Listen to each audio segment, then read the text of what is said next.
حضور فرید ملت کی شخصیت، وہ صرف ولی اللہ ہی نہیں تھے، بہت بڑے عالم تھے، بہت بڑے محقق تھے، بہت بڑے محدث تھے، بہت بڑے فقیہ تھے، بہت بڑے عقیدے کے متخصص تھے، بہت بڑے علوم و فنون کے ماہر تھے، بہت بڑے خطیب تھے، بہت بڑے شاعر اور ادیب تھے، بہت بڑے خلیق تھے۔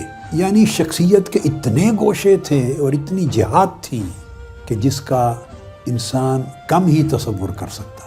میں گواہ ہوں اس امر کا اور اللہ گواہ ہے، ان کی زبان کی طہارت کا تو کیا عالم، ان کی مجلس میں بھی کوئی شخص کسی کی غیبت نہیں کر سکتا تھا۔ کبھی زندگی میں کسی چھوٹے بڑے کے لیے نہ کبھی کسی کی تنقیص کی، نہ کسی پر تنقید کی، نہ کسی کی کمزوری بیان کی۔